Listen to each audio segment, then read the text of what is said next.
click it, shot, score, pull up on the block. Antoine Walker, what a shot by Antoine. Score.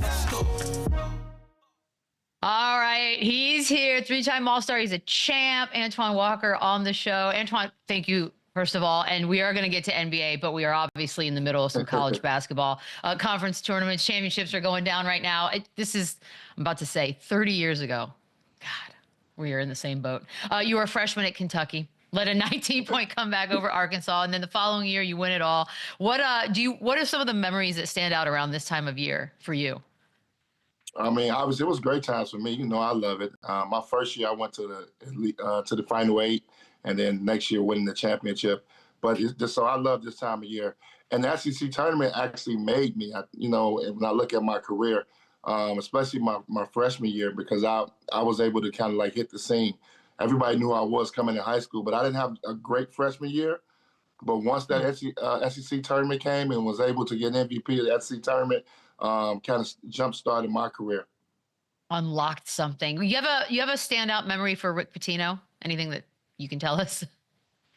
Yeah, for me, it was actually, he stopped me from being back-to-back MVPs. I mean, you guys don't probably remember this. My sophomore year, I was on the verge of being back-to-back, and he benched me in the championship game. And, Wow. So that was one of the things. He kind of cost me. I talked back to him in the timeout. Oops. This has been a bad talking back. Yeah. Different time now. Say what you want to a coach now. Right? So it was different. That cost me. That's a true story, too. It really, wow. He benched me that game. We ended up losing to Mississippi State, but we ended up winning the national championship after that, so it was okay. Ooh, that could have gone bad. I played for Billy D, who was a product of Rick Pitino, so I know kind of what you went through. And now he's got St. John's rolling this year, top 10 team in the country. They're probably going to make some noise in the tournament. Where do you rank Pitino as just like in the coach in general? And obviously you mentioned him benching you in the game. What impact did he have on your career?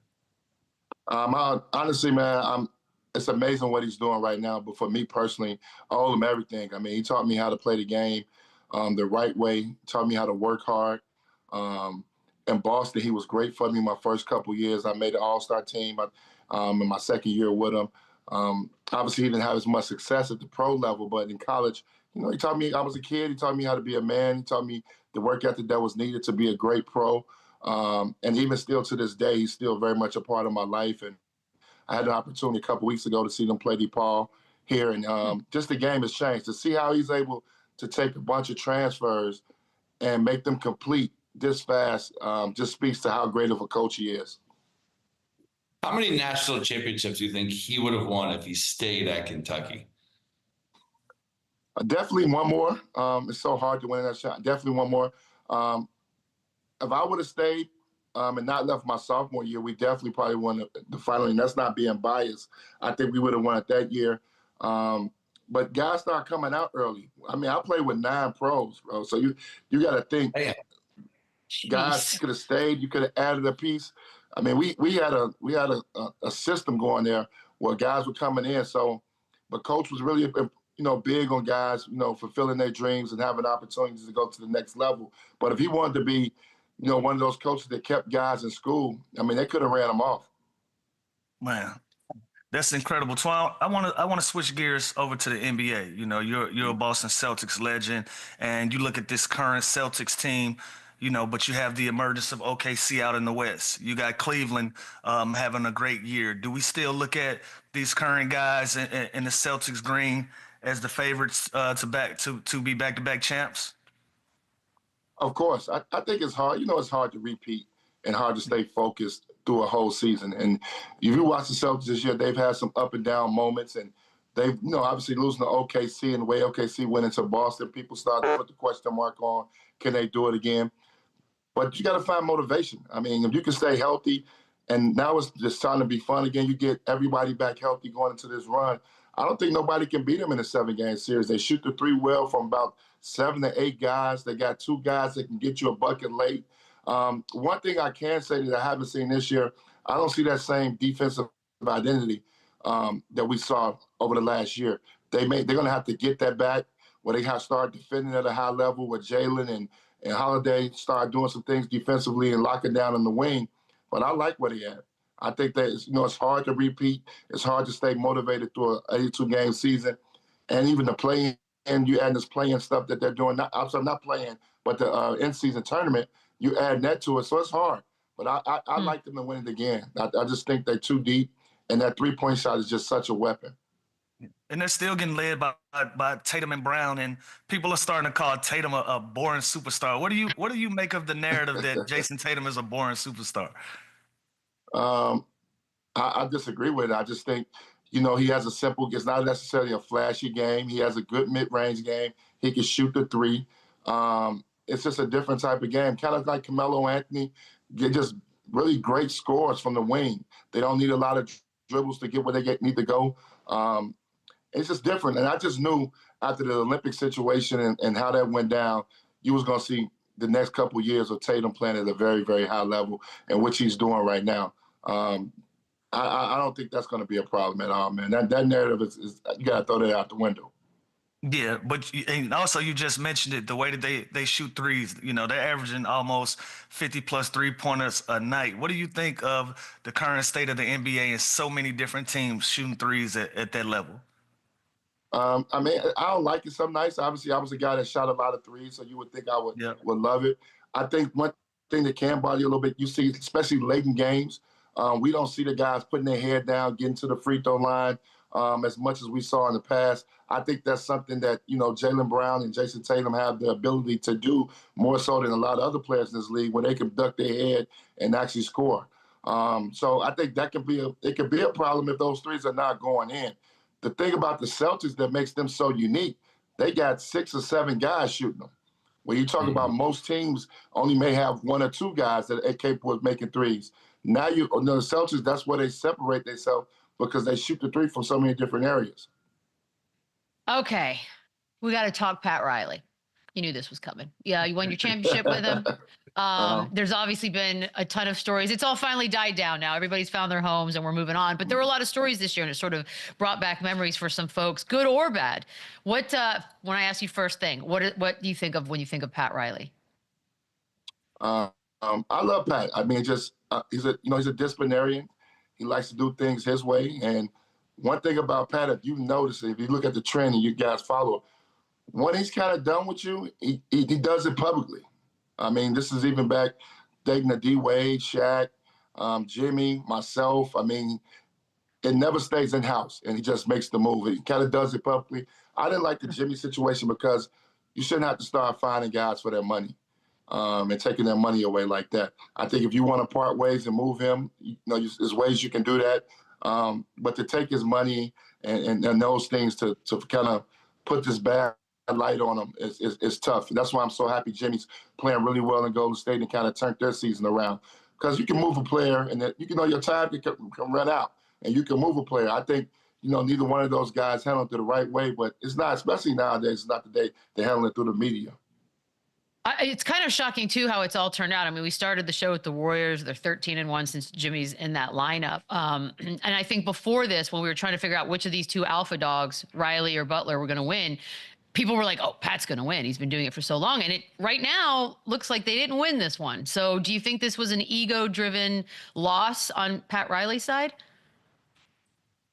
I think so. But also, we don't know the behind the scenes. We don't know how much Jimmy was leading that young group that they got. But I just think when you play things out through the media, it's over. It's never nothing good that comes out of that.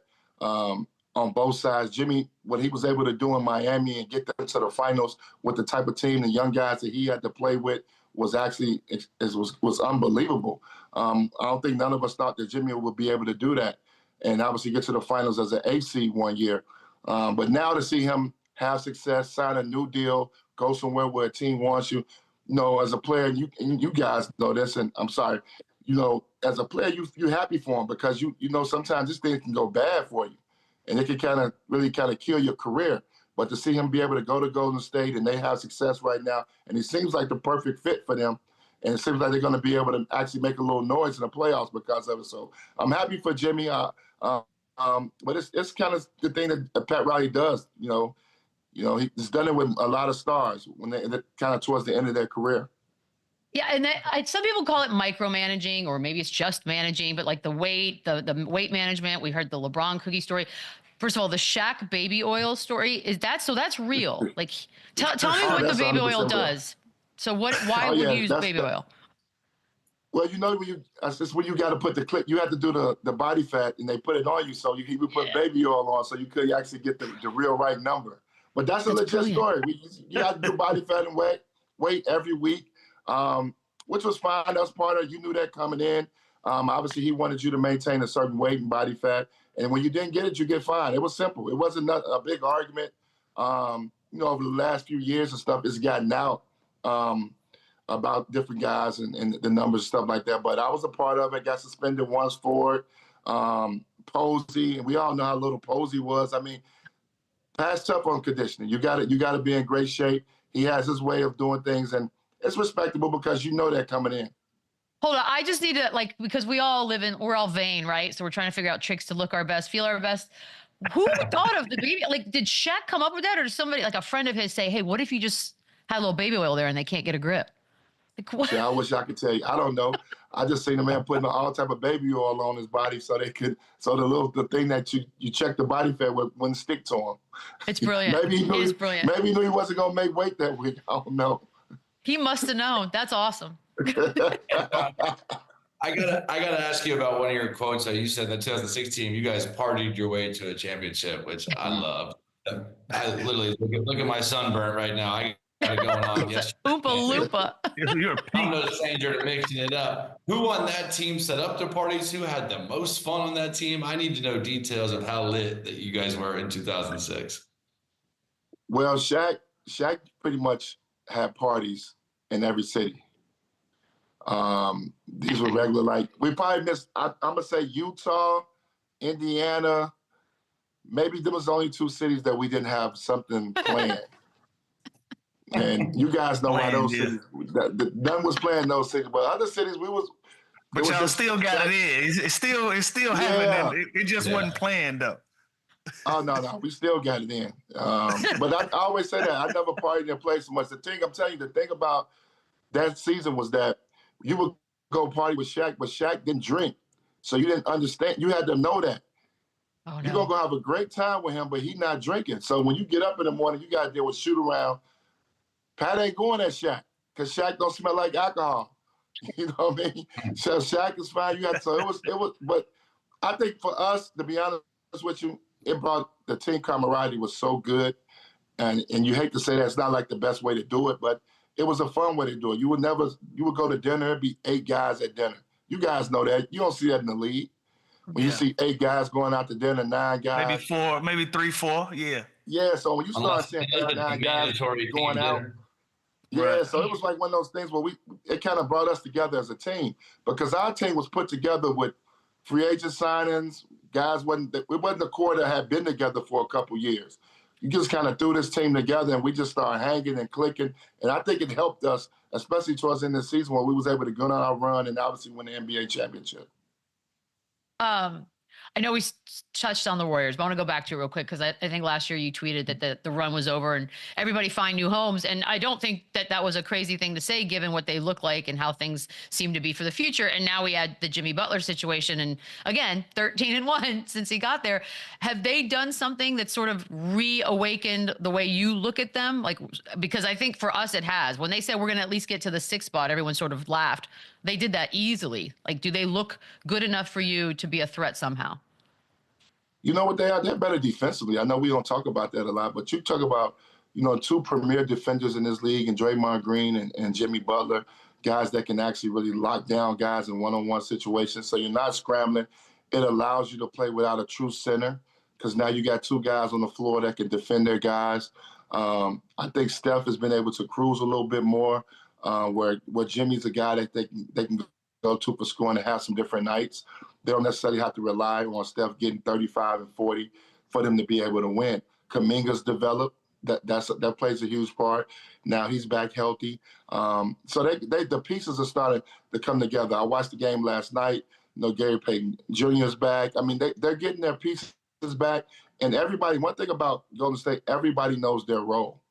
And I think that plays a big part too in having success when you got a team that knows their role. And Jimmy was able to plug right in there and get them something that they have. You know, Klay's going to be a Hall of Famer, but Klay was more of a three-point shooter, where Jimmy's going to get to the foul line, get to the penalty, be aggressive, and really can sit down and guard guys one-on-one. So I think that's where the difference comes at. Twan, I want to ask you about something because online this conversation is starting to heat up and a lot has been said about it. But we're considered old school now. So back in the day, you used to put together some legendary runs, man, including some of our greats and the greatest, MJ. But at that time, you allowed a young 16-year-old LeBron James into those runs, and Bron went out and said he was unguardable in those runs. What do you remember about those days? Well, he wasn't unguardable. I think what was different about them runs, Tim Grover, obviously a legendary trainer, was a trainer at the time. So he would always, if you were a paying client, obviously you got to play first. You guys understand that and get your work in. Yeah. So when LeBron came in, obviously he was only 16, 17 years old. I mean, we had heard of him, but, you know, Tim wasn't going to let him play over guys that were paying clients of his. So he got to play towards the end of the run. One thing that is true, he was able to hold his own, but you know how it is when them first 5 or 6 games where the runs are intense and you're going at it, he wasn't a part of those. He got to play kind of towards the end of the runs when he first came in. But you could see the potential. Obviously, when he was playing, you could see it. But as far as dominating or anything like that, no, that wasn't the case. That's fair. Did anybody? Yeah. So at the end of those workouts, who was guarding Bron? Do you remember at the time, like his matchup or whatever, how he was getting down? Oh yeah, but you know we Chicago, we was at that time, Lou, we probably had 25, 30 pros. Yeah. So you know we had elite wings in Chicago. We had Q Richardson, Bobby Simmons, Darius Miles, the Bulls players played on our team, Michael Finley. Juwan Howard, myself, you had elite wings already in Chicago that were from there that we worked out together every day. So he got good run. He got good bump. That's a fact. And 22 years later, man, we fast forward to him. The greatest player ever. Who would have thought? Still here. What's your thoughts on current LeBron? This is my favorite version of Bron because it looks like he's at peace. He's just going out there hooping. Like it's nothing left for him to prove. 40 years old, still putting up big time numbers. What's your thoughts on current LeBron? I love it because he's doing something he loves to do. He's still very able to compete at a high level. I like this year better than the couple years in the past because he's actually the team is in the mix. You know, they can legitimately come out the West and be in the finals again. He could be playing for another ring. If he comes back healthy with the addition of LUKA, I like them just as I like any other team in the West. So that's what's great. I think when we watch guys play at this level, especially at the age of 40, when they're playing in meaningful games, it makes it more special. I think we've seen guys have long careers and obviously not be in this situation. They're just playing because they love the game. To be able to play the game and love the game and to be able to be in the thick of things and compete for an NBA championship makes it even special. So that's what I like to do. I like watching this now because he's playing in meaningful games. Last couple of years, getting those 8th, 9th seeds, playing situations, that's not fun to watch LeBron. They're going to possibly be a 4, 5 seed in the playoffs. It's going to be fun to watch. That was going to be my next question. What did you make of the LUKA trade? And you know, the Mavs said that they traded him away. He was enjoying life a little too much off the court, and they didn't see it as him being the guy for the future. But what do you make of the trade for LUKA and for the Lakers? I think it's a great trade for the Lakers to be able to transition from a LeBron James to LUKA. I mean, that's a tremendous win. You know, sometimes when a guy like LeBron James, who's also going to retire soon, leads your organization, it's going to take you a couple years to rebuild. Now they're in a situation now where they already have their superstar in place and you can put pieces around them. But I'm happy that for LUKA. I think especially for LUKA, guy, everybody don't get that opportunity. He was in a situation where he was the franchise player, and everything was ran through him in Dallas to then get traded to the Los Angeles Lakers in a situation where he's going to be the same thing come next year or the year once LeBron gets traded, it's a great thing. And I knew it would work because Kyrie and LeBron work. So and obviously they're not the same players, but two ball dominant guys, LUKA, Kyrie. So I knew LeBron to be able to play with LUKA. So it's fun to watch these guys play right now. Little MJ story I would love to hear. The story of the playing spades for 36 straight hours, which I need an explanation that alone, but then it delayed his NBA return. What is that? So we worked out all summer. So MJ was saying, hey, let's all get together last day, spend some time together before everybody head off to camp. He was going to make his big announcement the following day that he was coming back. And we went to a friend restaurant, which was actually right down the street from the gym. And we was hanging out, eating and kicking it and playing cards. And we got into this heated spade gambling game against two guys. They was not, these two guys were not, and they were not players. And next thing you know, they got me and Michael stuck 100,000.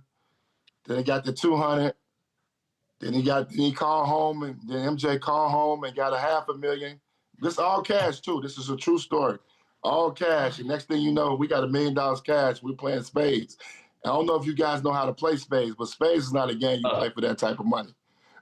Correct. I was trying to figure out how y'all was working that out.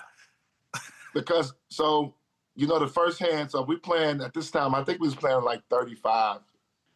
So the first hand bids itself. So we would bet whoever get the most books for 50,000. Oh yeah. Oof. And then we would bet 50,000 on the game. So that's how the numbers got like that. There it is. 36 straight hours of this? 36 straight hours of it. See, in Blu-ray, Antoine, Michelle, they had us down 900,000. Who are these dudes? Are they just walking around the earth telling this story to everybody? Who are they? They were space sharks, I guess. They had us down. But listen, this the funny part about the whole story. We get all the money back except like 30,000. Michael Jordan is such a competitor. He was like, I don't want to see them with that. We got to get that. We got to get the whole bag back. But how did it delay? Like, where'd the delay come in? He just Mike ran out. He ran out of gas.